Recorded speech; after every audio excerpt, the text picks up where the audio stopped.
Greetings. I'm getting a little tired, so I just want to make a point. My thoughts on this is people that have something, even if it's just online, a few people, you have something, some kind of assembly, body, not distinct, separate, like from, but the true church, the true assembly, body. You have something, I would just emphasize on don't divide over don't just divide right away. If there's something a little bit, back off on some of the minor things and just don't instantly divide, you know what I'm saying? um, but if there is like a major doctrine or truth or something someone thinks is foundational, uh, and don't like with anybody else, it's not just for me, anybody else, don't just like dump them and oh, he's false just automatically, I would do everything you can first to try to solve any kind of issue or problem or anything, but the issue is that both sides need to look to our creator for truth and just both be unbiased about all things concerning maybe something that's being discussed or some kind of truth, not to be like biased, but to seek the answer first from our creator. That's what they did in Acts. You can read it. That's what they did. They just backed off and said, let's see what the Spirit tells us. And so somebody brought it up, Peter, Paul, somebody, and other people were around there, and someone must have brought it up first, unless they all talked at the same time and said the same thing. And then it seemed good to everyone, like the Spirit was going, I like that. That sounds good. It sounds like that's the truth. That's what we should do. How come people don't believe that that could be done today? How come people don't believe that could be done today? Like if there's something you think is off or you're in like a big foundational disagreement, bring it up, the scriptures to back your point, and then we just see what the Father says, just see what our creator says and leads to any issue, any problem, any teaching. You know what I'm saying? That's why aren't people focusing on that first? Why do they just divide right away? I know there's a lot of times there's just absolute heresy, right? And people go away from that. There's nothing we can do about it. You just have to be separate from certain people and groups. Like, not that you can't talk to them or just be a friend and, not an enemy, not to hate them, not to hate your enemy, but you're not one with them. See, you're not joined as one, as equal, spiritually one with people that are totally off base about something. Then that's a problem. But if it's something like really small and it's not gonna affect the way you live or something, and truth, foundational truths, why would someone divide over a small thing, But there should be some main things, foundational doctrines that everyone agrees on. And if it is something major off, it should be discussed, and let's see what the scriptures say, what the Spirit says. Let's see if there is an answer using scriptures or through the Spirit telling us truth.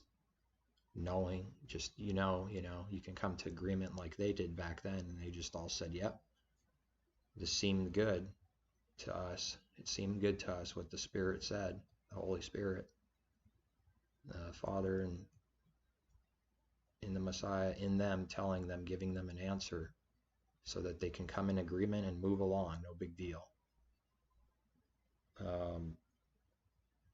Sometimes people need a little slapping, a little correction. It doesn't mean that they're just false right away, but they're just a little off somewhere, and they just need to snap out of it and just be corrected on maybe a certain thing, teaching. But I suppose people make the smaller things foundational. I don't know that you should do that.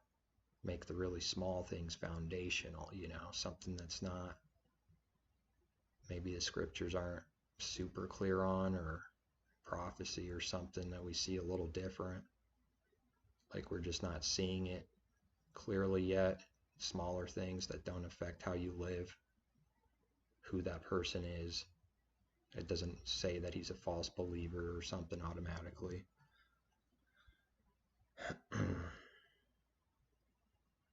Like something foundational to me would be, well, obviously believe in the Messiah. Don't believe in the Messiah. That's like, it's foundational. Certain aspects of the gospel is foundational, I think. The oneness, the unity in Messiah, Jew and Gentile, Hebrew, Gentile, okay? One, that's foundational. If someone's separating and teaching something different, man, that's a huge error. That's a huge problem. It's a big lie, and it's totally against what the Father is teaching. The scriptures are saying what they did, what the apostles and disciples did, that the Father had them do and teach, and now they build up a wall again. That's not good. That's a huge problem. Things like the Trinity, that's strictly not opinion. That's commandments, foundational. You shall have no other Elohims, no other mighty ones, no other gods than him. No other. There's only one Elohim, a true creator. That's foundational to me too, no Trinity. It's a golden calf. It's an idol. It's a false god. It's paganism worship.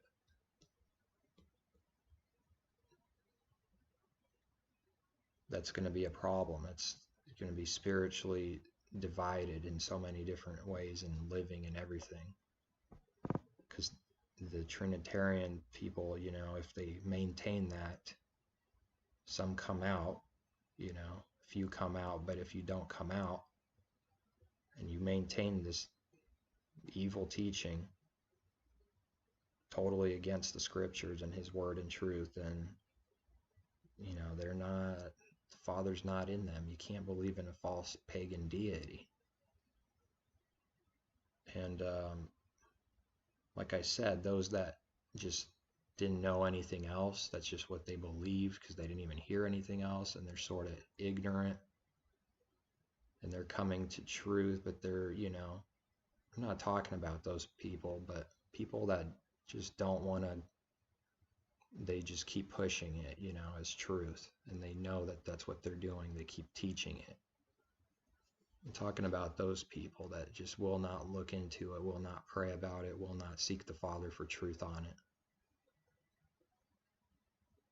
But see, another problem is that they wouldn't ever admit that that's what they're lacking of doing. I could say that that's what's lacking in somebody's life, but are they going to admit it? Are they humble enough to even admit that that's what they lack? That they're literally lacking seeking truth from the heart, from our Creator, and believing whatever he tells them, his people. Spirit will just tell you. You'll just know once you see it truth. You see it in scripture. He tells you, and now you know it's foundational. It's solid as rock. It's a truth that doesn't waver, not tossed by every wind of doctrine, you know. You're firm in these things. But it's deceptive because people are firm in wrong teachings. So they could use the same scriptures and say, yeah, we don't Trinity, you know, we don't move from our foundational. So it's deceptive. But I'm telling you, there is something that is distinguished between the false believers and true. The false ones don't pray and ask the Father for truth. They just don't do it. They just don't do it. They don't do it. Those that are going to come out of that lie will do that. They'll ask. He'll give. They'll ask more, and he'll give and show you the truth on it. Give you the spiritual understanding of certain things.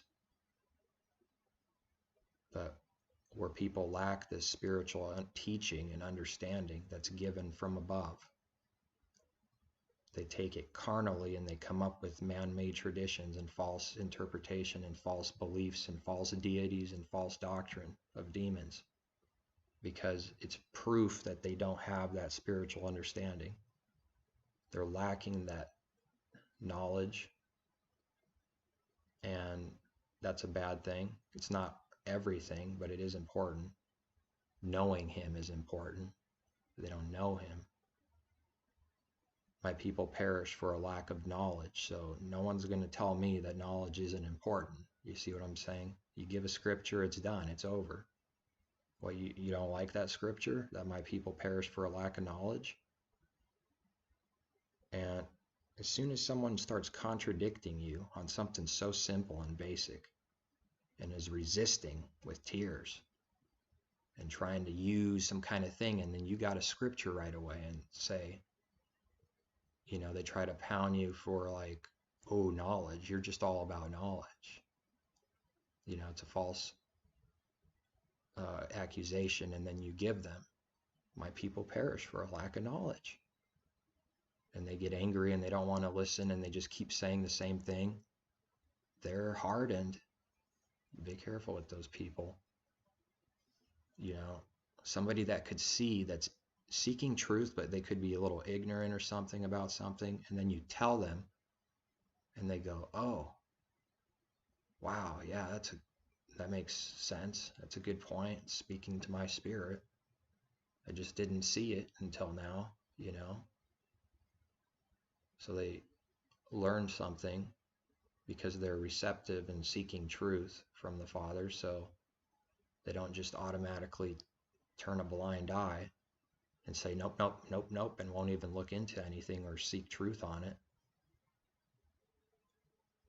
Because that's the sign of a true believer. A wise man will consider a matter and listen and at least search it out to see if it's true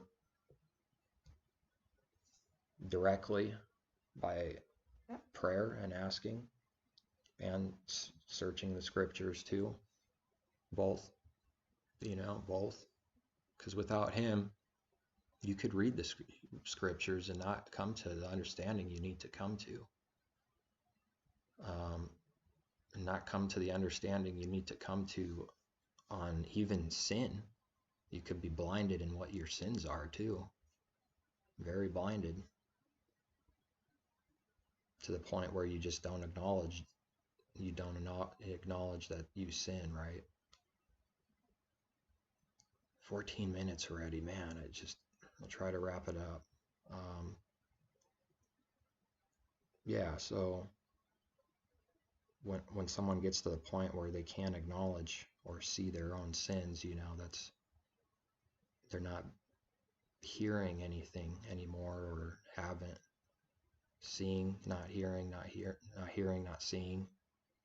So I just wish people would take it up to the Father and just pray about it. That's all. Like on any matter, anything, small or big, but just don't divide right away. Unless it's absolutely, totally heretical and foundational and you know it, you know. But if it's something small, why divide over it? But if you think it's foundational, then why can't believers just take it up to the Father and see what the Spirit really says? That's what I would like to do. Why do that? That's the only thing I rely on. I can't rely fully 100% on anything else. Other people that speak, teach things, or just whatever they're saying, talking, could be very beneficial, but even what they say has to really be confirmed in your heart, your spirit, the word, scriptures. But if people focused on this, what I'm saying right now, there wouldn't be so many divisions. And then they wouldn't have so much power. And I know that's not we're not going to run the world right now and take over, but I don't know exactly how it's all going to come to be. I do believe there will be believers that they've gone back to the truth. It's like the true Reformation. So there is some kind of order being restored at the last days, but I don't think it's going to be, I don't know, that conquer the whole world's going to come to belief, and then the Messiah comes and the whole world's full of truth and belief. I don't want to be pessimistic. I just don't see that prophecy anywhere.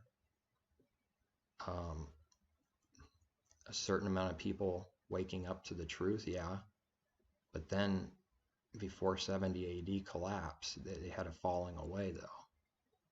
So whatever stage of Reformation, awakening to his truth and living it, whatever that is, wherever that peaks in this world, there's going to be a falling away of that, I think, because that's the pattern that happened before the last, the end of the age, the previous age. That was a big turning point, because the end of Jerusalem and their temple and nation completely crumbling, that was a major event, and it was the end of an age.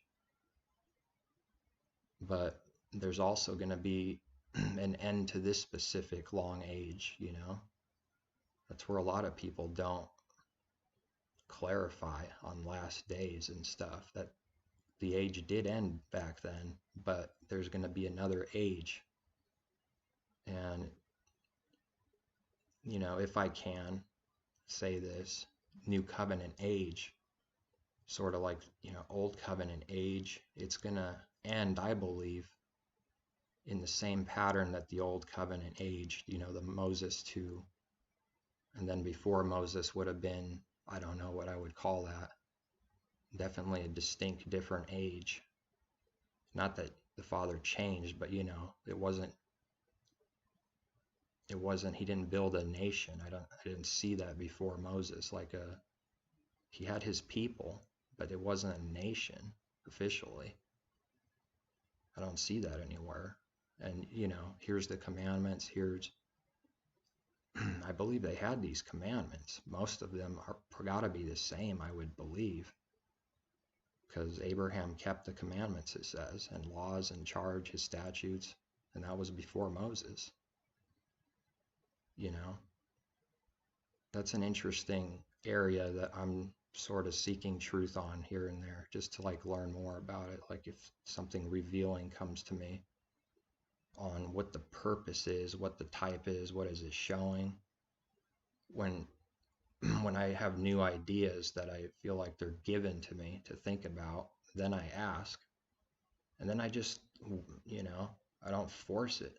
I just wait. It could take months before revelation on what that age signifies, or any importance, or its meaning, the purpose of it, Melchizedek, things like this. That priest, that high priest, that was definitely a type of Messiah. That's an interesting little study too, because in Hebrews it says, Messiah didn't come from the Levitical priesthood genealogy, which genealogy consists of parents, mother and father, having kids. This is very basic on a basic level. So mother and father, a line, you could trace it if you keep track, and I know that's what they did before, because that was all very important. Blessings, the lineage, keeping track of the family tree, and I'm not saying it has no importance now. It's just that to me, they obviously did that, most of them, if not all. They knew where they came from and things like this. And the names all had meaning for pretty much, they named them a certain name, sometimes the kids, for a revelation or prophecy that would become. It's the Father gives it. It's like they just made it up all in themselves, It's just given to them to, well, I'm just, Jeremiah, and sure enough, then he's lives up to the name and has a part in the kingdom at the time, not the kingdom of heaven, but not, it is the kingdom of heaven, but that wasn't really preached until Messiah came, and he preached the higher thing. I'm seeing this so much clearer now than before. There's things that you can't see until he opens up your mind to see it. There is a distinct difference from the point of Messiah forward, and it's very much spiritual. Very much has to do with spiritual understanding of the commandments. Not just living them physically, but spiritually, primarily first. And then if you do that, you will never break them physically. So that's why it's such a high calling. Not that it wasn't high calling before, but I just don't see anyone as spiritual like Messiah. Like spiritual, sure, but not the same degree, if I can say that, and I don't feel like I'm a heretic for saying that at all, because I believe there's something did happen.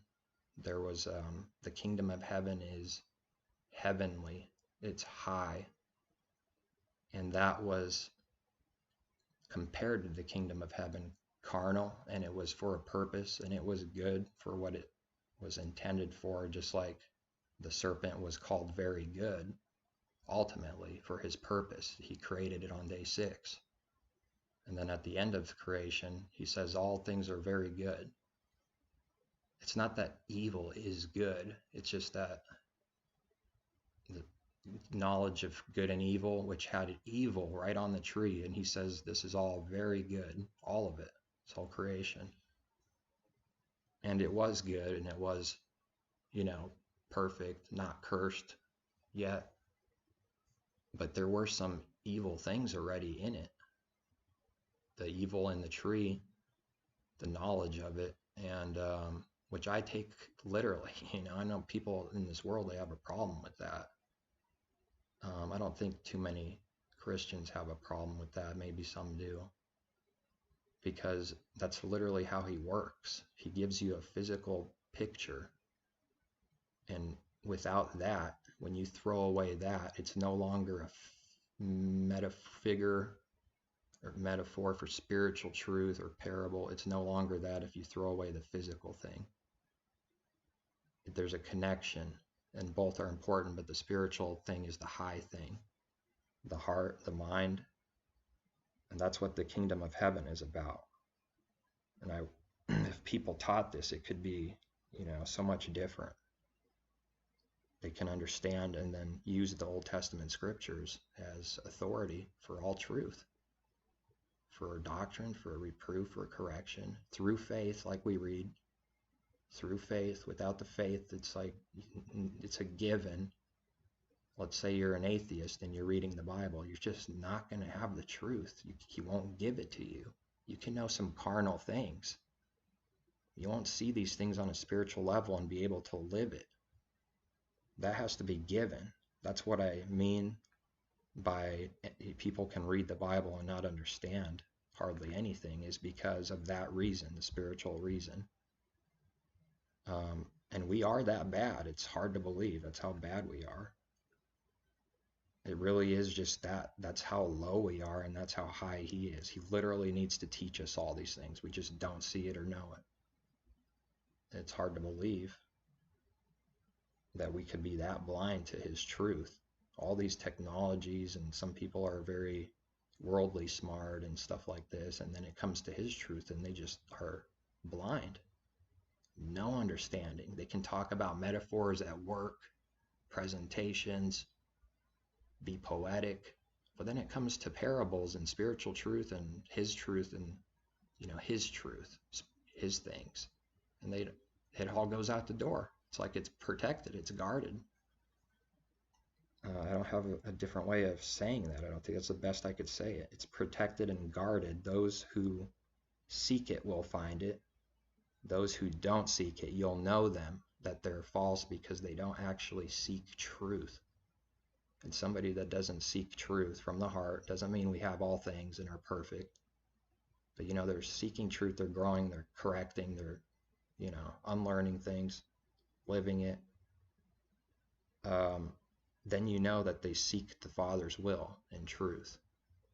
But those that are just like with a little discernment on a couple few doctrines, because the teachings are important. Beware of the doctrine of the Pharisees, the leaven.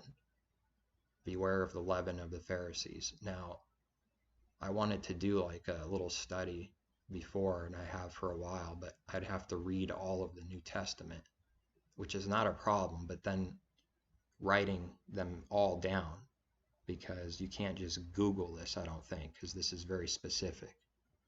Like every single time the disciples didn't understand Messiah, I would love to read all those verses and make a connection. Every single time the Pharisees did not understand the Messiah because they were carnal and took it carnally or literally, it's kind of the same thing. Thinking flesh, very carnal. It would be nice to have all of those verses and read them all and go through them a little bit. One of them, for example, is just a simple statement: beware of the leaven of the Pharisees, to his disciples. And there's some humor in these things, He's got some spiritual humor, because the disciples said, is he hungry? Poor, I add a little bit. This is how the mindset of people are. So I'm not like adding officially to the word. I don't do that. But just to like bring out a point, like they said, is he hungry? Does he need bread? So like it's almost like they were, oh, poor Messiah, poor Yahushua. Some say Yeshua. He needs help. He needs bread. He might be hungry, and all he did was repeat the phrase. But when the tone and repeating it signified, and they saw their error, because he didn't give them the answer still straight up. He just said, once again, what do you think I'm talking about bread? Beware of the leaven of the Pharisees. Just repeats it again, as far as I know, exactly the same. Then they comprehended and knew that this wasn't talking about bread, but about the doctrine of the Pharisees, the teaching. There's so many examples like this of the Pharisees and disciples. I just from memory, but I've never written them all down like with that purpose. But this is how carnal, it's an example of taking something carnal and understanding it carnal, which leads to, it has no benefit.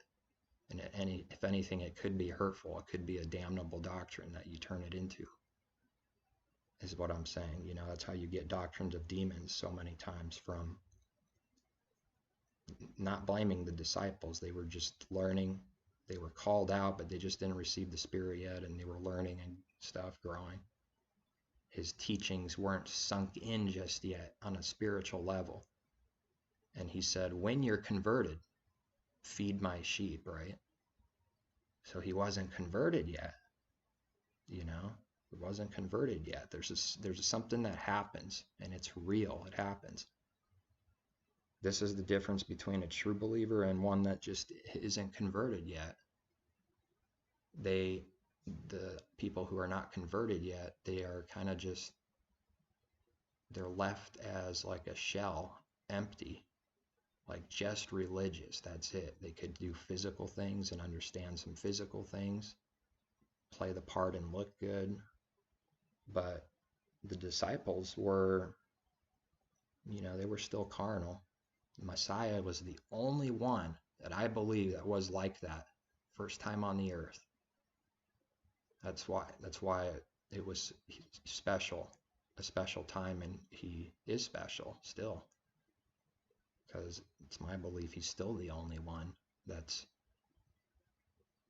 who he is, perfect, and glorified. I don't believe anybody else is. CC will do the most amount of problem solvers. We need a network, think tank, and leadership. You're welcome, and everyone is wasting their time. Two Kingdom, CC, and the Black Sun Cult Masons.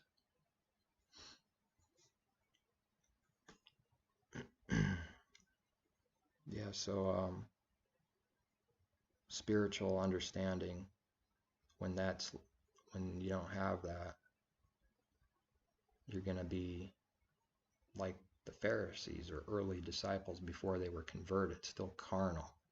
So that kingdom sort of, this is something that I just believe I was given to be able to see and say, you can put a 6 over it, but the kingdom of heaven and who we are now should be a 7, spiritual, above the carnality, the earthiness of Adam, and carnal and natural and beast-like.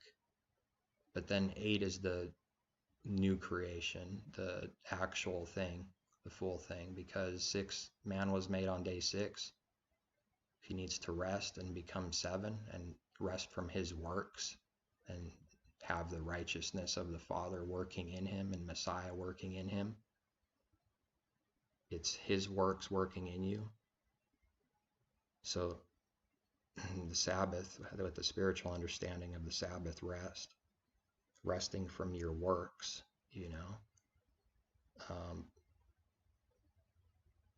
this is day 7, and then day 8 is the new creation, the real thing. It's just a down payment. And 8, they were circumcised on day 8. The Hebrews were circumcised on day 8, and there were 8 survivors on the ark, and afterwards a new creation, a new world, if you will, a type of the new, not the actual thing, but a type. So 8 is the new creation.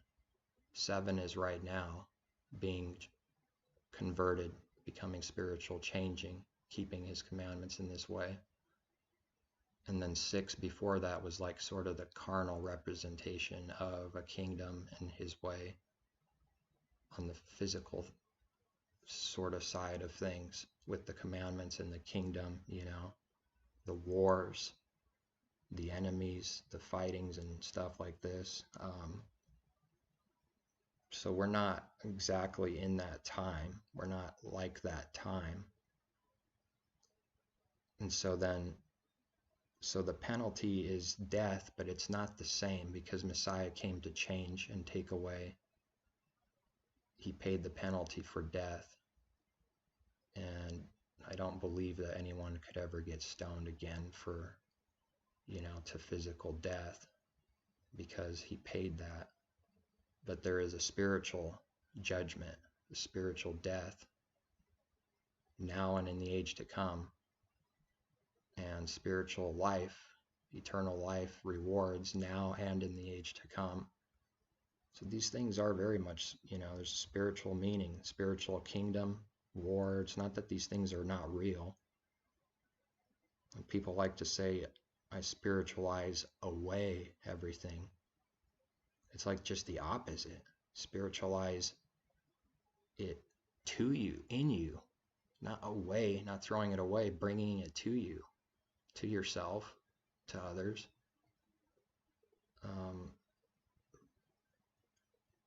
So then that's my understanding of 6, 7, and 8, 6, 7, 8. And then this is maybe a little silly, but one day what does those numbers add up to? And it's 21. And then if you add 2 plus 1, you're back to 3 again. But there's something significant about 6, 7, and 8. 6 is the carnal man, 7 is the spiritual man, 8 is the glorified man, new creation, the true circumcision, and putting off of the body of sin and death to the fullness. That's a day 8 when someone's truly circumcised.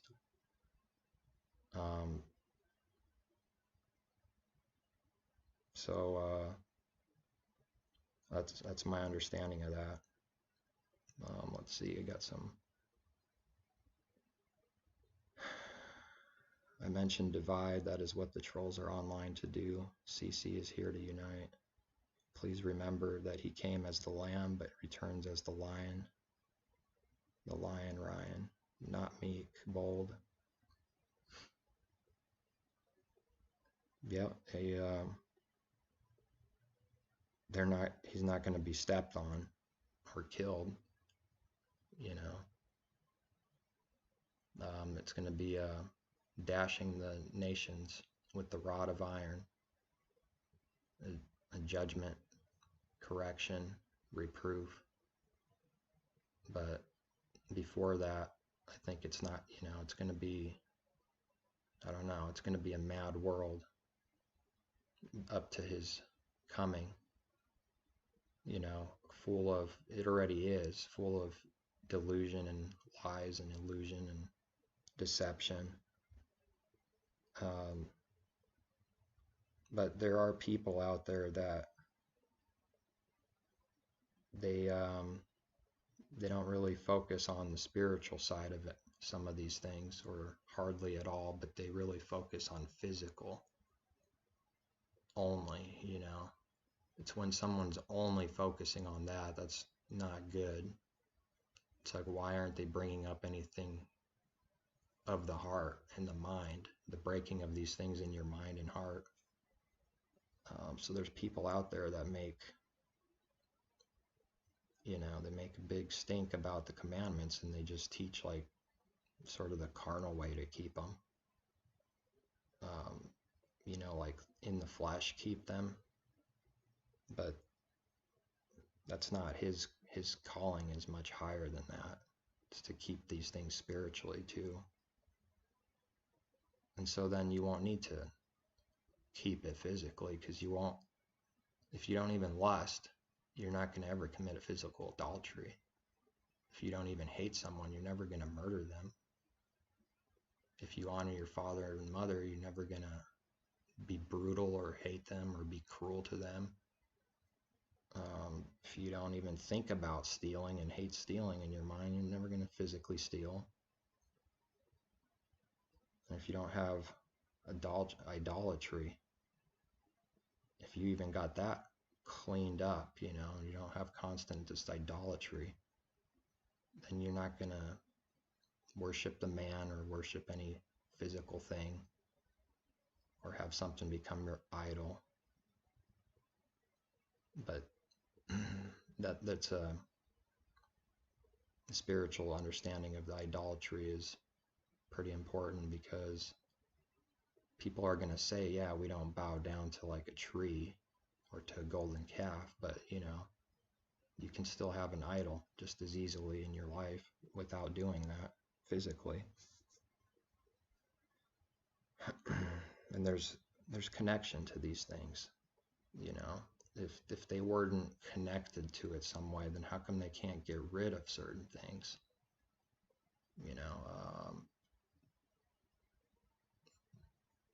Christmas, it's the pagan day. So why take part and acknowledge a pagan, profane thing? you know, they say they don't have any connection. They're not worshiping any Santa Claus or something, you know, or their tree, but then they can't get rid of it either. What is that? They got to have it every year. It's become a law for them, commandment for them.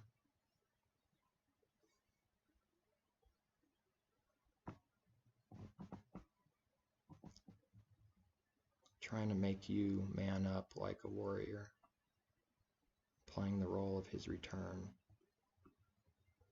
Spread the revelation that the Father is the innermost in concave earth and that we all must be born again.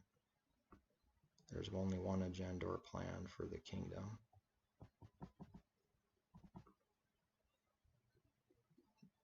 I know you're passionate about the concave earth, Christian concave earth, but I think somewhere here you said if we're not doing otherwise, we're wasting time. I'm not seeing that now. People need to acknowledge truth, leadership, authority, the mission, and power and unity.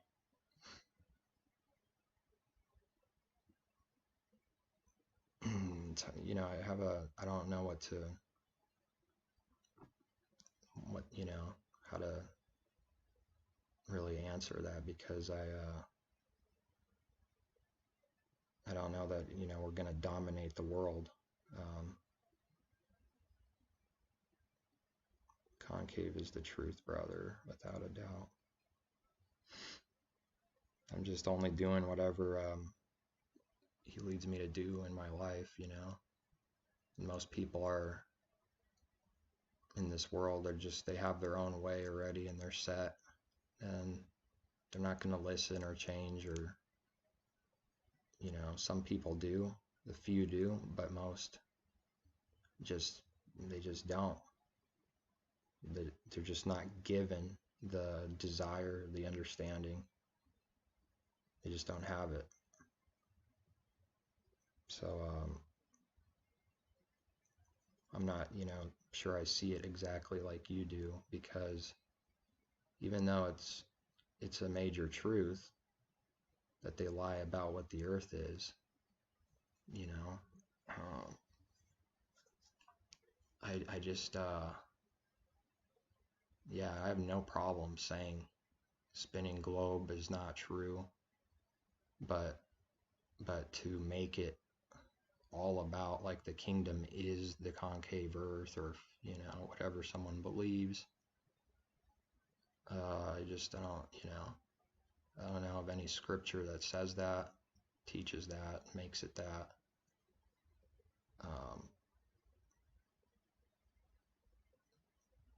There's some other things too I could say, but it's the CC true gospel.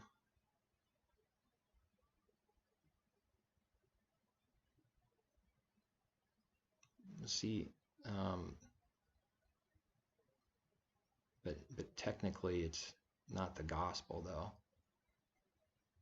You know, like the earth itself is not the gospel. Messiah didn't go around saying that the earth is, you know, the gospel. I'm not saying it's not an important truth, but you know, people aren't gonna do anything about it. They can't, like, to actually do some kind of proof, and let's all prove it. I can't, you know, I could believe that, but I can't fully prove it, exactly what it is. But, you know, I could believe it could be, or whatever's, you know, but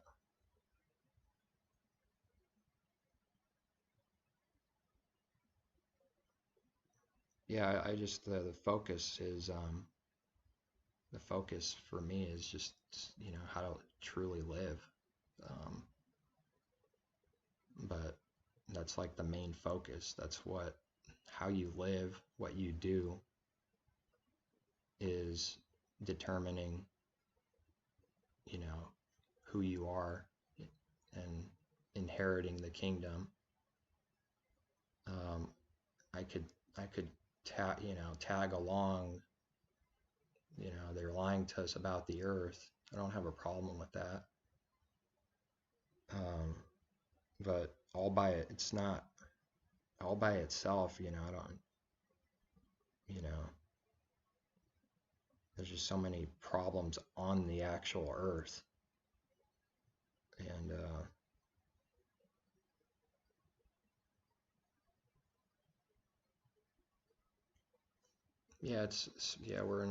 I'm in a spiritual war, but I'm not gonna like physically go up against the elite and expect to win. Draw up a sword, but it's a spiritual war. Try to wake people up to the truth, the gospel, the true narrow way to live.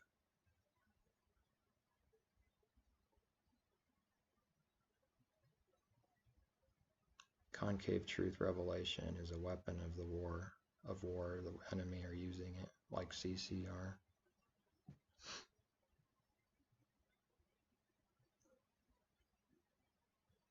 What's the I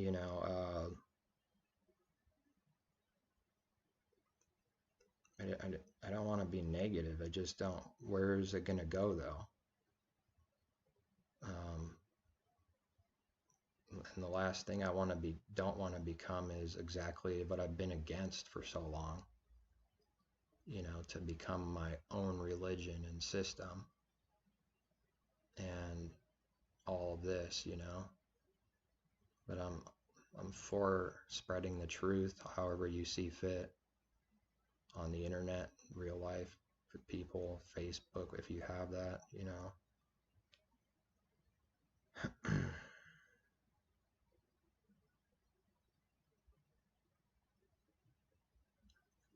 I don't, for me,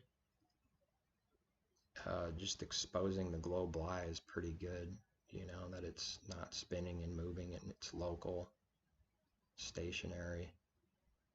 The creator, there's not much I could say, the Father, like, look, there he is, I just don't have it in me to make like a comment, I just don't. Someone else could maybe do that. I just can't do it. I can't say the creator is like, there he is, right there. I just think he's too great, too powerful. I just don't know, I know his spirit, he's everywhere, he's close to all of us. But I know you say he's in the innermost, but and that's like, I'm assuming in the Gospel of Philip, that's speaking about yourself, at least, like within, but not a direct connection to concave, like physical. He's in the innermost, isn't he talking about within yourself? But I don't have a problem with saying, because it lines up with other truth, the Father is in the innermost. He's within the believer. But I've just never taken well with some of these other gospel accounts, I see some serious issues in pretty much all of them, and I just can't take it seriously. There's certain things that's going to be lining up with truth that I could agree with, but besides that, you're saying that he's not saying not within, but it's actually speaking of creation. You sure? Not talking about within you, not within. Oh, I was pretty much running out of steam here. I'm getting pretty tired, and I wanted to make this one shorter, but it's already pretty long. But you can feel free to leave a comment, however long you see fit, and I'll check it out. But I'm getting, I could barely even like speak right now. I shouldn't have maybe even made, well, I'm not going to say I shouldn't have made a video, but this video was about division and asking the Father for truth, in all things, and not instantly dividing. But whoever's watching this, you can write a comment and think, what's your thoughts? Is that who his people are, to create like I don't know, some kind of dominant force to take down the elite and the government? The reference regarding the Most High then goes on to talk about the other outer darkness.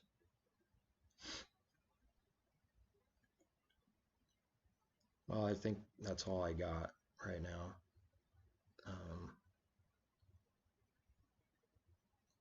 Jesus said to Philip, it's better to say the innermost. They call them the Gnostic Gospels because they focused on like a certain teaching. It's like unique, not like in a good way, but it's like, the Gnostic has its own teaching that those books all have.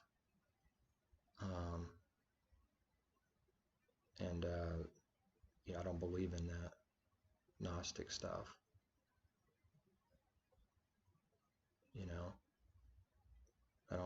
I'm getting tired, so I'm trying to think of examples of what they say, some of the things they say, but there's some major contradictions in these other books that came later, I just don't, I've never believed that our Creator's hiding books that are true, like this is a true book, gospel or prophet, and it was hidden for 2,000 years. I don't see the actual evidence for that, and all of these other things contradict. People have a problem. Some people have a problem with that. Read all this and know it, brothers. Think bye for now. Yeah. Okay. All right. Yeah. Take care, CC. King of Truth, or Samuel. I know me and him, we see things a little bit differently, but Creator isn't hiding. The Council of Nicaea hid it.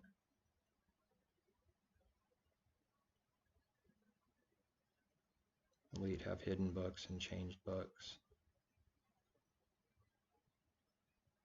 Yeah, I've looked into those things. After a bunch of contradictions can be proven, it's what's there left to say about those books, they're pretty easy to see and prove. Some of them are pretty radical teachings too. And they center on you as God yourself. It's like the same New Age teaching. It's pretty similar. But like the Gnostics, those books teach that it's deceptive because there's some truth in it. Father is in you, the Spirit, if you're a believer. But they literally teach you're God.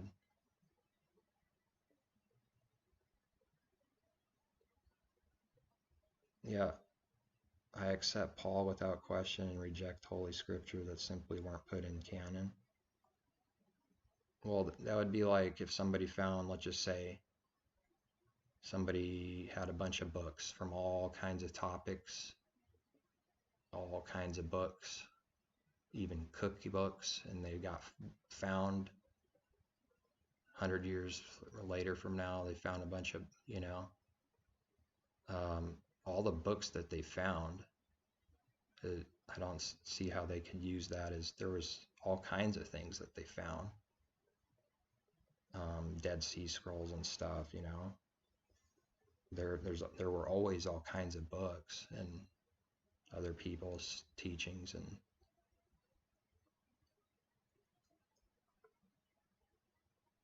but I've read part of the Gospel of Thomas to see for myself what it is, and there's just some major heresy in it. Major heresy, major contradiction. Same with the Book of Enoch.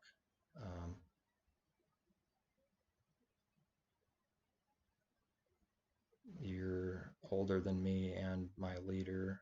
There was 80, they removed 14 to make 66. I think you're talking about the Apocrypha there. But like the Book of Enoch is something, that's something else though. And the Apocrypha could be maybe helpful. It doesn't teach anything new. But I don't see them as the same level of being inspired either. But they're, they add some history, I guess, some things. There's some questionable teachings in them too, because I don't believe any true prophet existed while those books were written. There was a period of no true prophets before the Messiah for like 300-400 years, and that's when a lot of these books were written. And I think even some of them in the Apocrypha admit that there's no prophet during their current time. They just flat out say it, I'm pretty sure. So they could have been believers or corrupt fake believers, but some of them probably were believers that, maybe wrote some of these. But I have my view on that, and I've seen the Book of Enoch. I have it in one of these books, and there's just, when I see a major contradiction,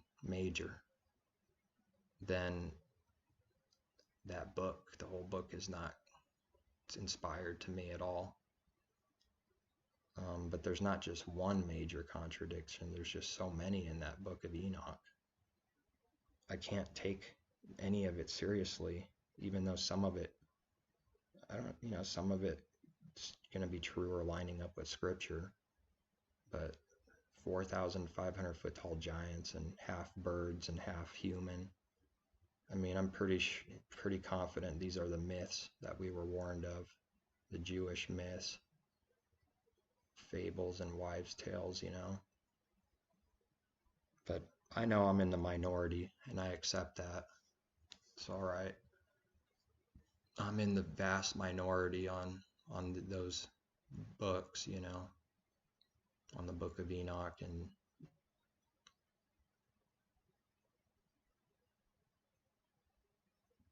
if Messiah returned to gather 10,000 warriors to help with the kingdom campaign, would you join him? Then do it for me. Bye for now. I don't, there's certain things I just can't, say what's going to happen, how it's all going to go down and happen in detail, I believe what the scriptures say, that will be changed in a moment, in the twinkling of an eye. And it's not going to be like, come join my campaign. It's just going to be boom, That's how I understand it. Just, if you were a true believer, then you're going to reign with him, restore the order. So I don't even believe he's going to come back and like ask for people to come to his, campaign. I'm not seeing that. You're doing okay, but be willing to open to manipulation or imperfection of the 66. KJV, bro, you're not fully right yet. Be open to truth and change. You need to look into prophecy and not focus on Paul. I don't focus on Paul. Like, that's not what I think about during the whole day. But I know he wasn't a false believer, so the Spirit's telling me over and over again, and there's no verse in there that shows me he was false. I know there's a lot of false people. Almost everyone needs to be questioned. The people that tell you they have truth, they themselves don't pray or seek truth from the Father, but they learned it from a book or from some man. That secret knowledge, hidden knowledge that the Father hid. But I know you say they hid it. I understand that they hid it for 2,000 years, and now we have it more recently and found them. But there's no these books are totally off. They're off. Every single legitimate book in the Bible has prophecy concerning Messiah. The Apocrypha didn't. The Book of Enoch, no new prophecy. If there's any prophecy in the Book of Enoch, it's a direct quote from Scripture, pretty much. It's something that already exists in Isaiah or other prophets, but people are so unfamiliar with the Scriptures, they think they're reading new prophecy in the Book of Enoch, when it's just written down slightly different. But it's like a direct quote from Scriptures written down slightly different. Enoch, I've done the videos on it, and everything I said is true. I didn't make up anything. He literally says he's the Redeemer. He's pretty much God himself, and he's everyone's righteousness in the tribulation. Enoch will make everyone righteous. Angels atone for sins. All these things, and he subdued angels, and they were trembling and shaking in fear, bowing down to Enoch the man, and he dished out judgments, and they were trembling. I know what's going on. You could say I don't see it or I don't see the truth, but I know what's going on. Whoever wrote that book was a serious prideful person, that's all, who badly wanted their own books, the devil's books, to be the truth and confuse people.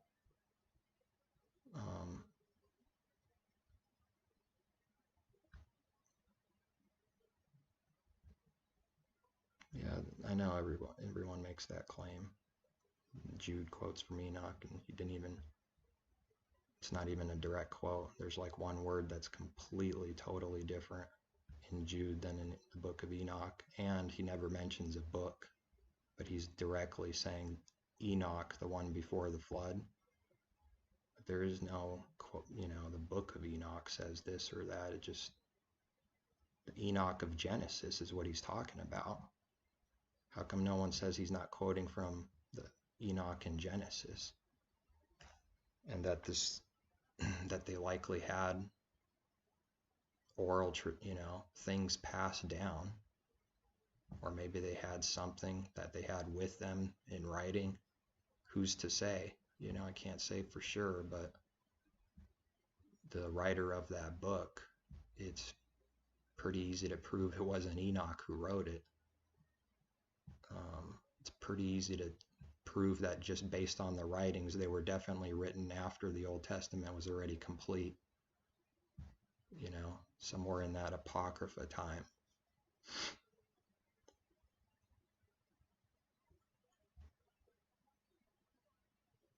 So,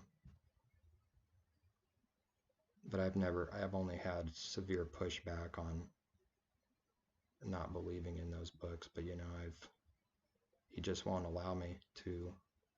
I have it, I could read it, I've read a lot of it, but I'm not getting it, man, in the spirit that these are true books at all.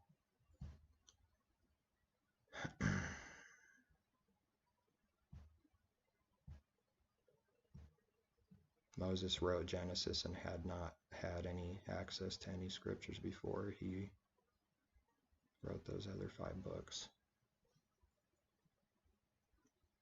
You could make that claim, I can't.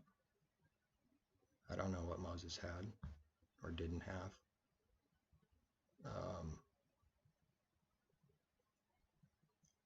Could be that every bit of it was revelation, I suppose. I don't know for sure. I know that they had scrolls before Moses, but I don't go off on like stuff where I just don't know for sure.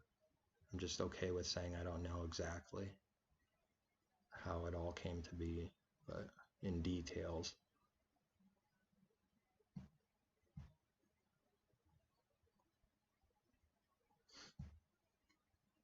Yeah, orally. Yeah, I think they did that a lot before. They memorized these things and taught them orally. The commandments, that's what must have happened during that whole time from Adam to Moses.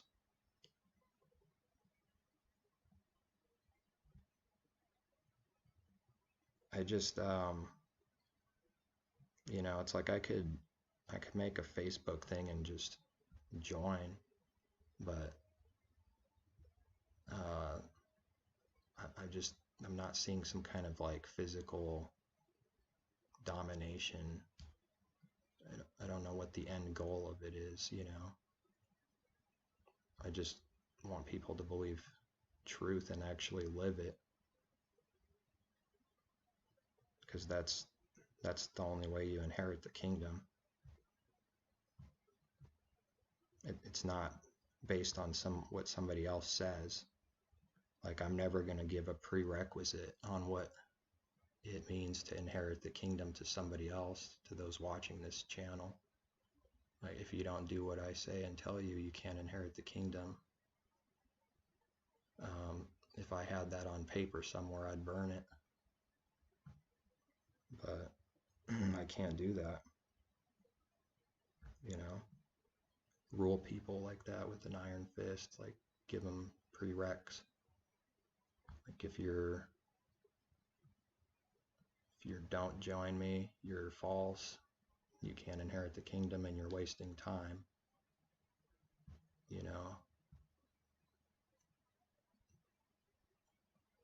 And I don't see that. I'm not seeing it.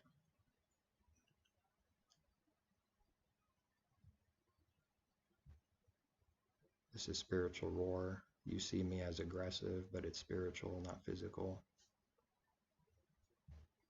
Yeah, I agree. It's spiritual war. Just, what are the details? What do you want to like accomplish specifically? With, besides like truth about concave Earth, which,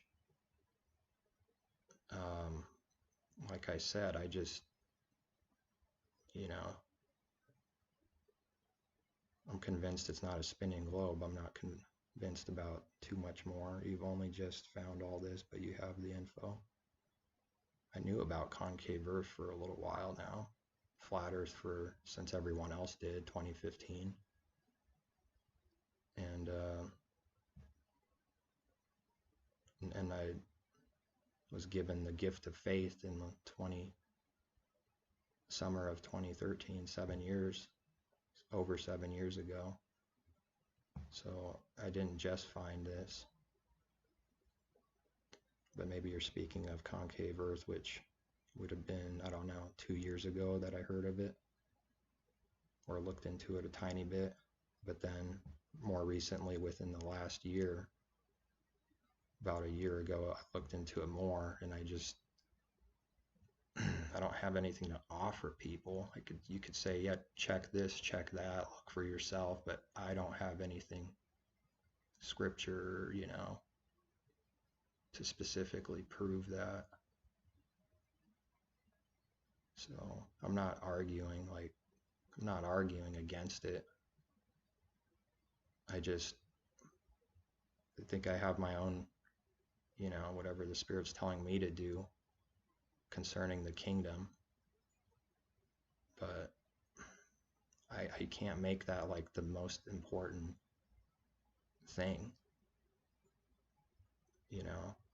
and I definitely don't want to start a group name that's unique and different like everyone else does.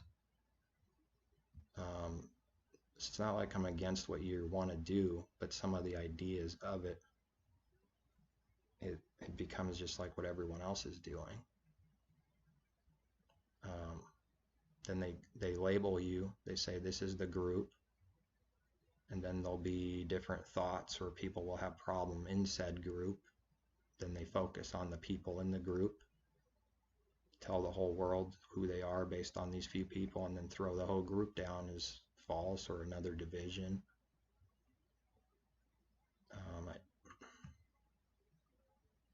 You know what I'm saying? It's like it's become another denomination almost,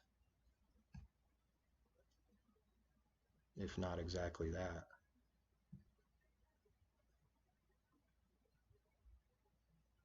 I definitely have a different view on the kingdom, I think, than you. I'm okay with saying that. I think it's true. Because for the kingdom, we're servants. We're not like dominators. And they killed the Messiah, and he didn't go and, spread the truth, spread the good news, do whatever the Father's telling you, but they didn't create a name for themselves, and,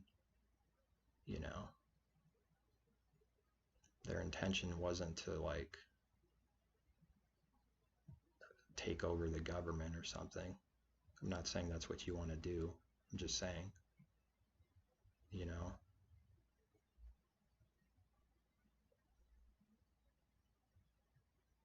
Yeah, I agree. Most denominations are, most of them are not of the truth.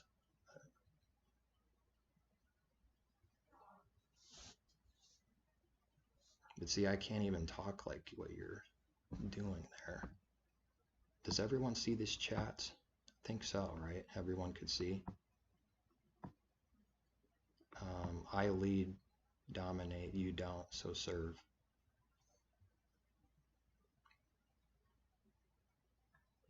There is one kingdom, and Jesus returns to war and create the millennial kingdom. I've got the ball rolling. There's certain things that you say that I could never say. Like, even if they don't mean what the words say, I still couldn't say it. I wouldn't even want someone to even think that's what I mean. I mean, I could put a vote for it. I wouldn't be against putting, here's my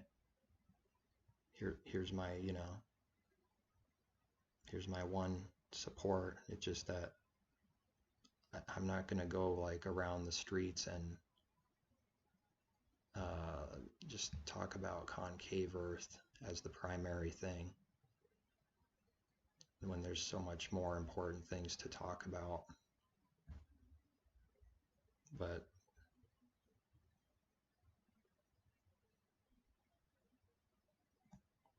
yeah, I'm not the leader. I'm not claiming to be a leader of anything. I'm just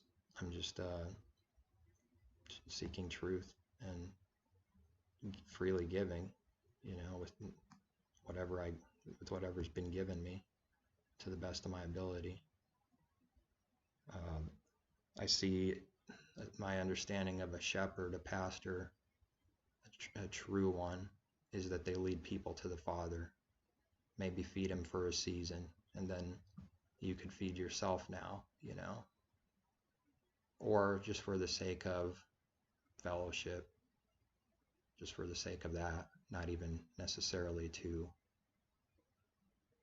get someone closer to the Father. They might, but there is no ruling in some like kind of dominating form, because with his disciples, it's not so that it would be like that. The Gentiles rule and they lord it over or rule it over other people the way they do, the way the world does it. He says, for you, my disciples, it shall not be so. It's not going to look like that or be like that. If it does look like that and it starts becoming that, it's false. It's no good.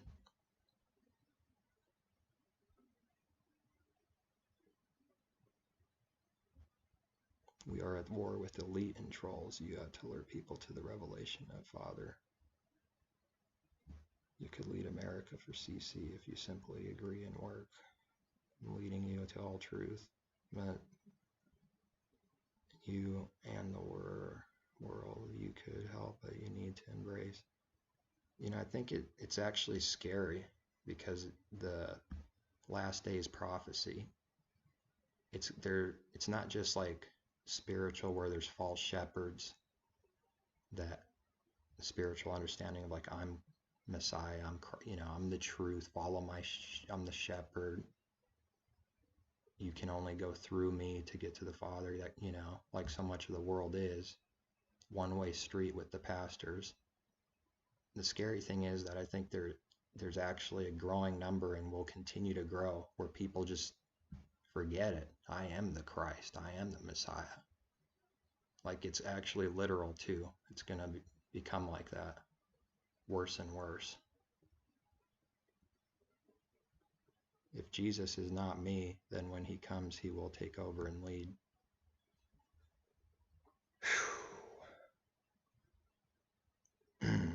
Man, I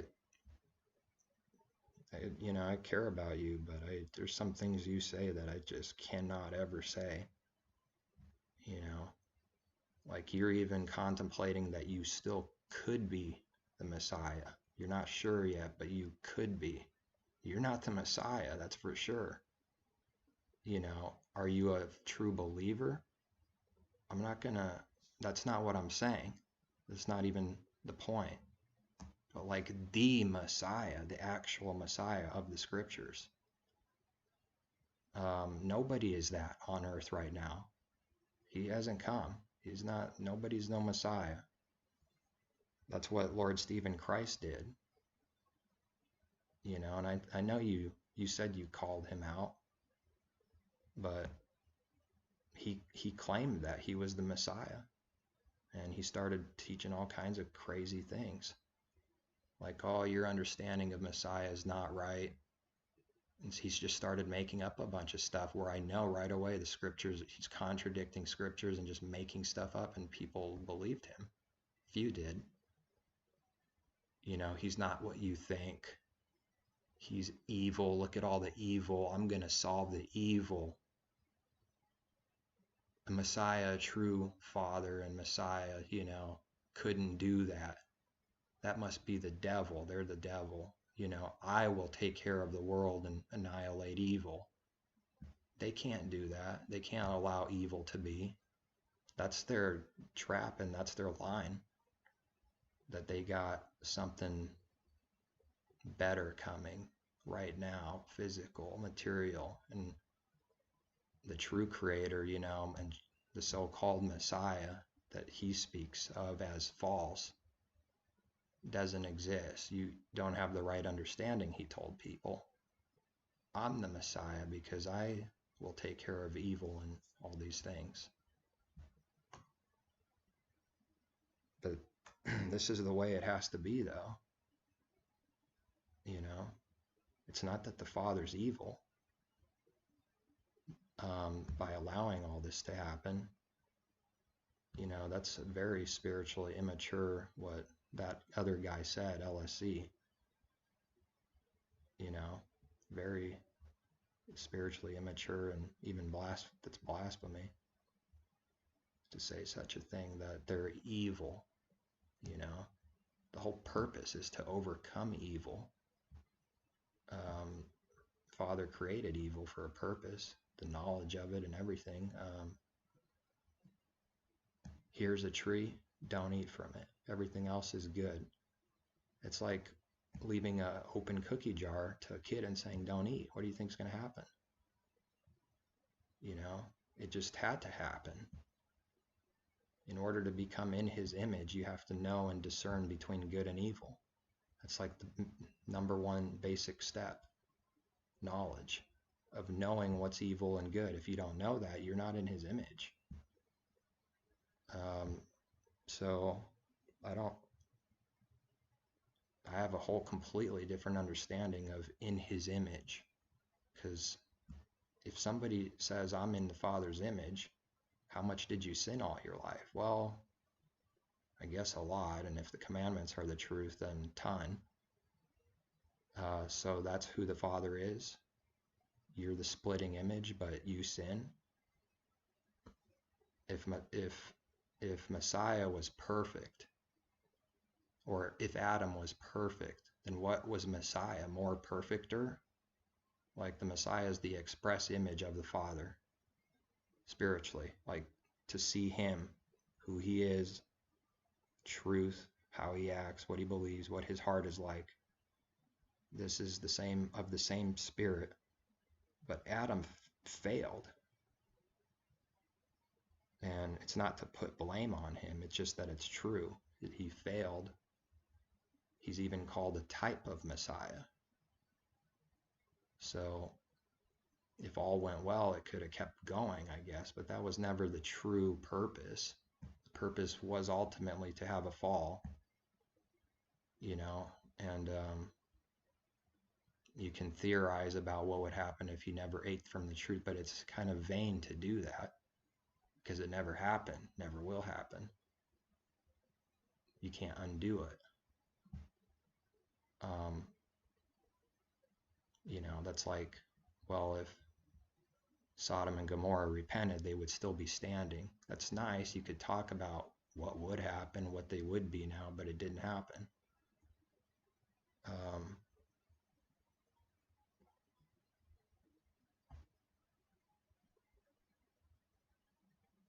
You know, I concerning groups and things like this, I've seen a lot of problems and divisions. I don't have a whole lot of experience with like an assembly of believers besides growing up in the church and denomination. Besides that, but I know the corruption, and I see when it's coming. If there was a group of believers and I examined them for just a few minutes or an hour or a couple days, a little bit here and there, you know, I would be able to see pretty quickly what's going on, and you should too, whether that group's going to get in some kind of division or not, because it's like a fight for power every time, and that's what divides everything. They always want to have somebody that leads and is the king and the ruler of the assembly. But the Messiah got down on his knees and washed his disciples' feet. How on earth is that gonna work?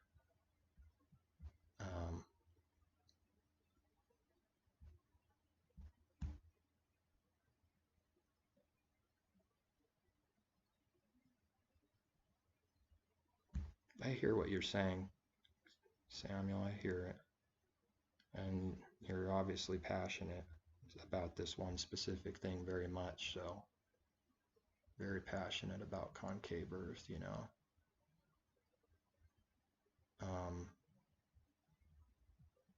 You know, I'm trying to give you my understanding in some scriptures on assemblies and how it's done. That as soon as you have some kind of like iron fist kind of leader type thing, that it's no good. It's going against his truth. It's not to say that there can't be somebody that acts as a pastor or something, but it's not even remotely a one-way street like they have it in the church world, where you can't say anything while the pastor is talking, right? And you could never tell him, this is not good what you're teaching, this is not true, you can't do that without being thrown out, or deemed as a, apostate, a heretic. And people have those testimonies where they genuinely thought they were close with this body, and then their Father revealed things to them, revealed to them that a Trinity is not true, and then they told their pastor and told people, and then next thing you know, they get excommunicated and they go into tears because they actually believed that they were all their brothers and stuff, and then they deemed them as heretics because of a revelation they received. And that's just one example. It's just one example. It's not, by means of the whole entire. So there are people that I didn't come out like that. I was just moved before I even became an official member to not become an official member, because now I'm one and signed like almost a contract, like, here, this is who I am. You can see it right here. Here's the name. Here's what we believe. It's very outwardly. It's not focusing on the kingdom. It's focusing on the outward and religion and like the physical manifestation of, things that aren't very important to me at all, that are even could be damaging when you focus so much on that.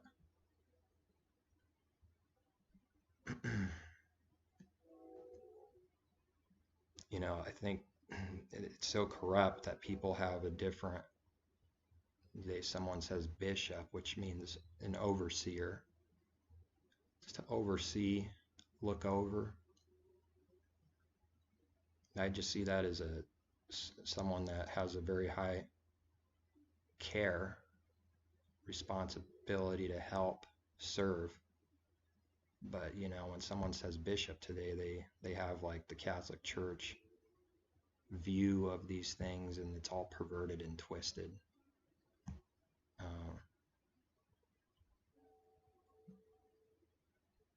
That's just the way I see it. It's not how it was in the beginning during Messiah's time. It's not how they were doing things and acting and ruling with an iron fist. And you can see it. You can see it in the writings that they never acted or behaved like that. They might have somebody that's more knowledgeable, on truth, is able to guide, is able to teach, but that doesn't mean that they become some kind of God now, some kind of lifetime membership, one-way street. You can never speak to me, but I only could tell you truth kind of deal. I've been told that over and over in the spirit that that's not true, that's false. He will rule them with the rod of iron. I will until he gets here.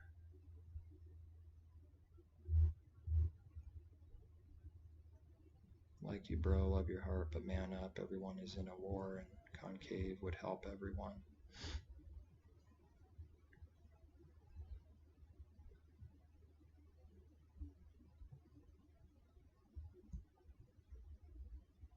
I lead for the kingdom, so I'm focused on converting Muslims to CC.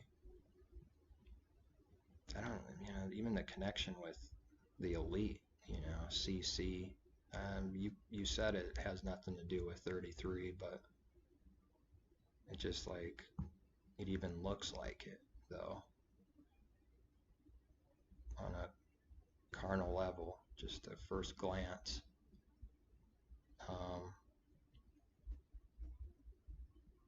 I just, I hope your intentions are true,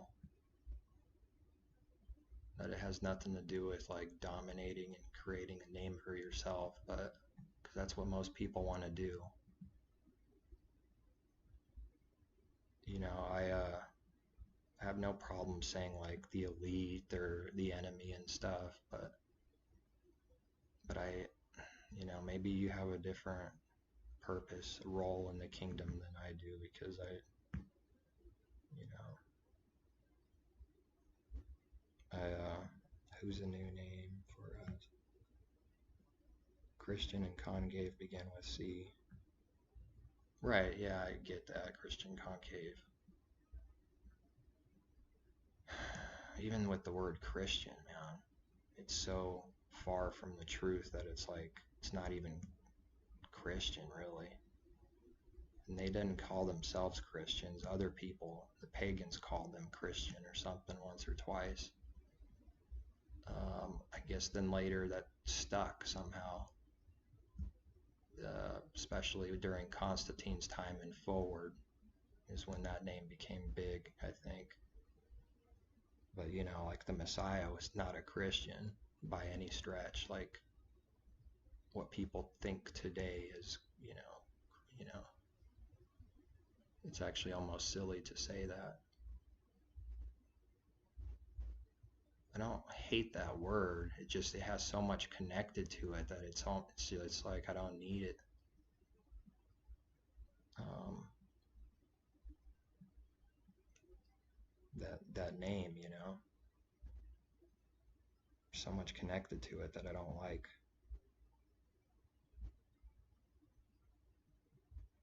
His people they don't have like titles and groups name and stuff like this, you know. Like even the first assemblies, they were just named by their location. They weren't like denominations. They were all supposed to be one. But you know, the devil has done a lot of work since then. Now we got so many divisions. And they're trying to bring it back together. One world religion government sort of deal.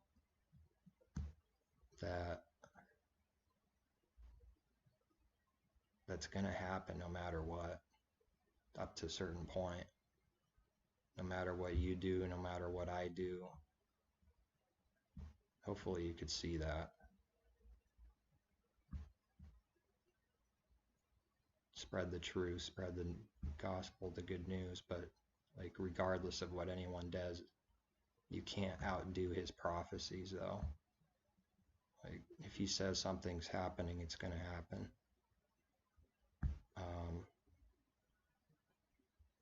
And really, I know with the world's perspective and denominations and leaders and powerful rulers, they say, well, you're a weak loser, man. You've caved into the elite, you know. You're letting them step on you. You're not going out there and shouting and going on rallies and stuff. And yeah, I throw my hands up and you call me a loser, call me weak, whatever. It's fine. Messiah was that too, I suppose, so call him that too, and all his disciples. And they all died and got killed. Pretty much all of them were martyred, from most people's understanding on that. They certainly didn't fight back with a sword, did they? Or return evil for evil. So I can't start something that I can't even finish, you know? Just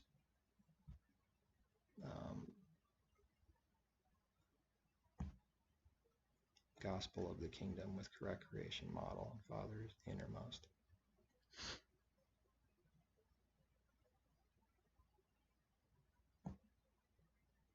Yeah, unity. We need unity, sure. But man, I'm just not, it just doesn't exist. Hardly. The true body are scattered. It will never be gathered together legitimately until that day.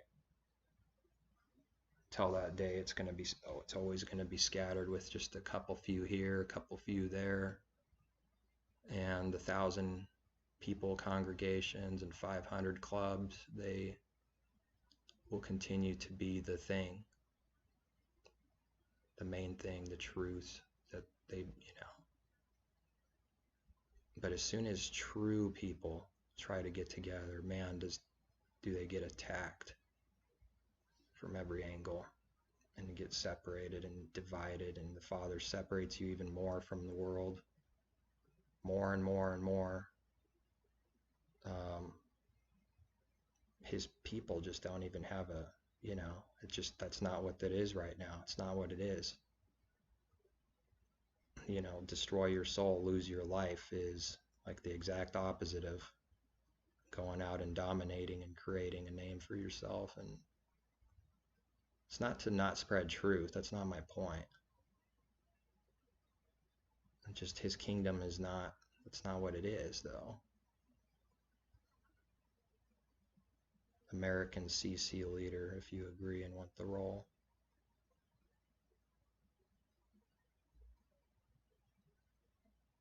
It just, I don't know what would I do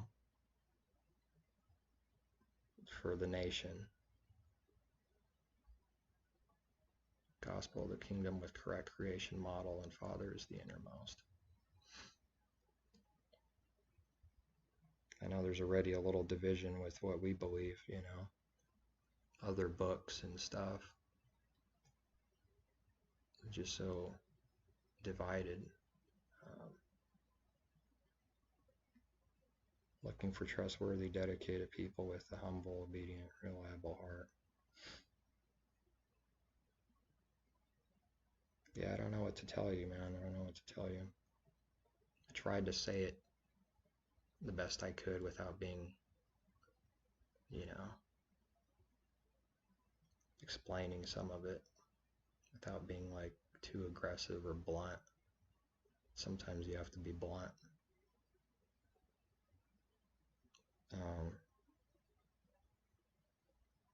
I'm not just, it's not like I could put a vote for you and whatever, but I like to lead some kind of nation about this, If the Spirit was telling me I should do that, then I know he would be telling me I should do that. But that's who I am, though. I don't do anything unless I'm moved by the Spirit to do it. If I'm not being moved, then I don't know what to tell you, I don't rely on myself, but nobody believes me, though. Hardly. It's not my choice or opinion. It's not my choice to be single for 10 years and stay away from women completely, utterly. It's not my choice. Who would do that? Who would do that, Yeah, if you were like 70 going to 80, but not the prime years of your life. 22 to 32. No women, zero. That's not my choice. But hopefully you can even remotely begin to hear or see or understand that. So if it's not a strong calling to do something, that's what it is. It takes from the world's perspective, a special somebody to do that, because people, and I'm not blasting people that are in marriage or relationship by any means. It's just that people can't comprehend any other way because it's not given to them. I got told no so many times, it was just to the point where the question didn't even exist anymore. It's just obvious to me. Unless something changes in the future, it's not happening. I know what's going to happen. And I know that woman's going to take me away from the truth. I know it. She would have to be such a spiritual person for it to ever work. And I don't even pray for that. I'm not even inspired to pray for that. But that's my life. That's my situation. I'm okay with it.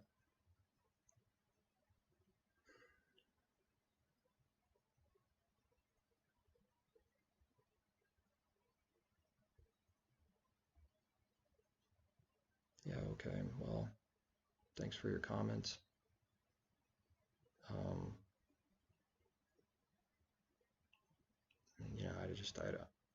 I'm never going to rule over people, if that's some kind of answer for you, like with some kind of iron fist, or even I'm just not going to rule over them, period. Like, I'm not going to tell them what to do constantly. And if you notice now, I'm the only one making videos on this channel. It used to be two of us.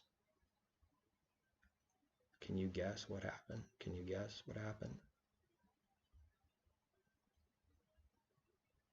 Didn't like it. Wasn't my will. I was angry about it. Why are you doing this? Why are you still dividing? So much in common, so much truth, seeing everything eye to eye pretty much, and yet, control. Control. It's not good. Try to control everything. Very controlling. Very controlling. Every detail, every minute. Become somebody's slave. Shouldn't feel like I'm in slavery in the body of the Messiah. If I feel like I'm in slavery, that's messed up. It's no good. You know? Do everything I do when I do and say when I say, and my way or the highway kind of thing, you know, and then denying it. Deny every little bit of it. Whatever concern I had, pure denial. Total denial. It's either, well, I must be blind then.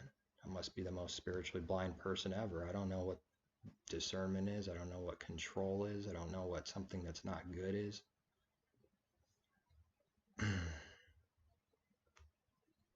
And I love the guy. It's just maybe something will change in the future, but right now, you know, I don't go into crazy details, but it was for what we're talking about here, control. And that's not me. I don't control people. Mason set me up with a woman. I thought you were single. I guess I didn't know. I don't know. Shouldn't have assumed anything. The Mason set you up.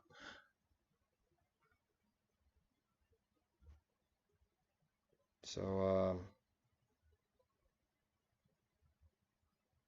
yeah, I don't want to become like another denomination with a name, you know,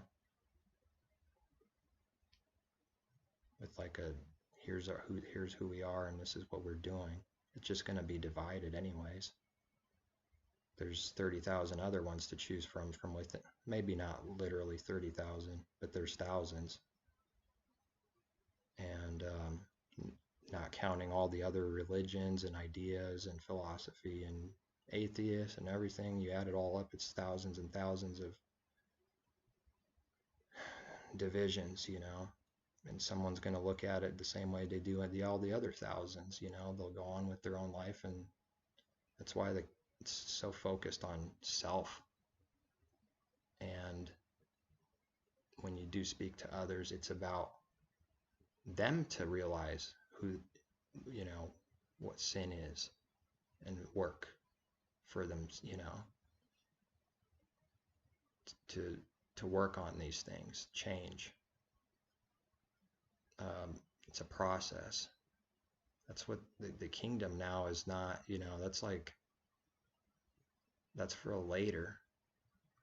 That's for later. If the role gets flipped over, the table gets flipped over, those who are prideful will become humbled. But those who are humbled in this life will be exalted in a good way, because they won't be corrupt anymore. So then it's not like a mission to conquer people and territory and stuff. It's just do whatever the Father is telling you concerning the kingdom, your own life, how to deal with other people, how to get to other people, reach other people, you know, because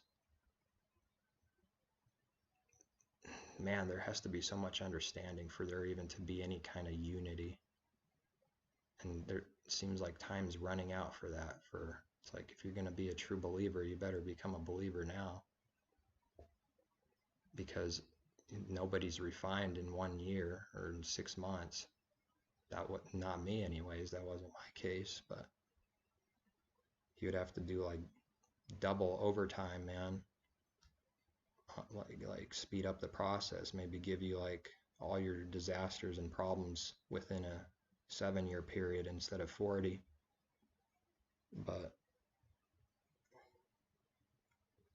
I guess they say a marriage is a lot to keep intact, but apparently it's true for even believers at their own assembly. I guess it takes a lot to keep that intact too.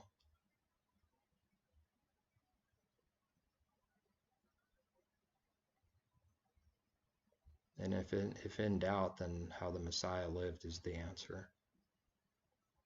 Sure, he had people that he spoke to, crowds, but notice that he never became some kind of like ruler over them, like lifetime ruler now, and that's it. I'm ruling over you, and that's it. He just went around and taught the gospel of the kingdom, and taught his disciples, and that he was a true the teacher, but he washed the disciples' feet, which is degrading for people that are prideful. Like they couldn't do that, like even spiritually. That's a pastor like takes care of. Just make sure the sheep are where they should be, not going out crazy, narrow gate.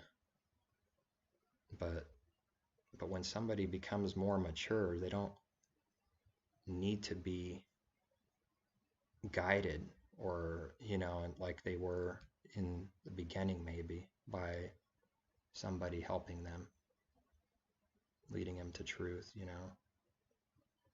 It shouldn't be that they need to be fed milk the rest of their life. It shouldn't be like that.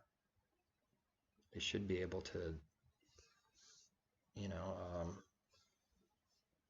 start discerning things and understanding these things and living them, asking the Father on their own. Not to say that a group isn't needed. It's just see it as something completely different, because I believe it was completely different than how it is so often now.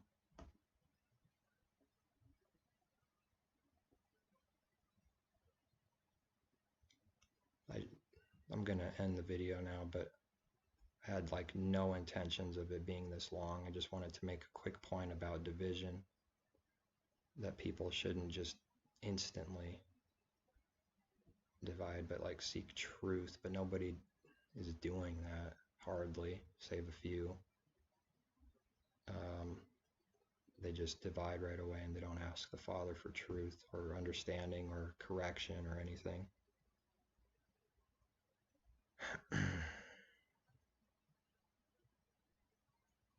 Okay, guys, that's it. Yeah, bye for now. Peace.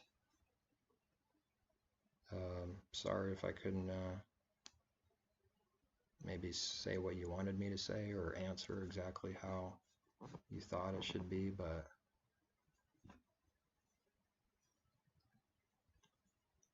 there's certain things I'm just can't do, can't say. Definitely have no desire to rule people, like control their moves and stuff like this. It's more of a guide at the most, like just helpful if needed, when needed. It's not like some kind of lifetime position, like this is who and what you are. Ryan could be a shepherd tomorrow. He could be something else to somebody else the next day. He's not one thing over these people, and then this is set for life, and that's it. It's nonsense. What, the other people in that group can't become spiritually mature and grow up spiritually? What's that? What kind of body isn't growing? Didn't Paul say you should be teachers by now? Some of you at least should be teachers, and you're repenting from dead works over again. See, so somebody shouldn't be ruling someone like all their life and like that's their position. Shouldn't be like that. It should be the point where eventually they could do whatever that shepherd is doing. They could do those things now. They could maybe say something, teach a little bit, somebody else. That's what the disciples were taught to do. You know, they were taught first, and then they grew up and learned these things, and then they were able to do the same thing the Messiah did. So that's it. Peace and take care. I really wish this video was shorter, but I guess it is what it is. But that's all I got now. Just always seek truth from the Father. It's like, it's the only, you can't get it unless you're truly seeking truth for any little thing or any one, discernment, understanding, spiritual things, sin, testing the spirits, see if they're of the truth. He can only do that through you. Otherwise, a carnal man will always make mistakes and get sucked in by false people.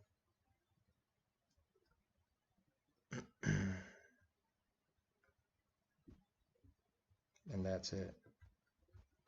Yeah, that's it. So take care. I have to wait a few seconds for this weird thing. If I end it, it like takes 10 seconds off or 8. So I have to wait a few seconds now.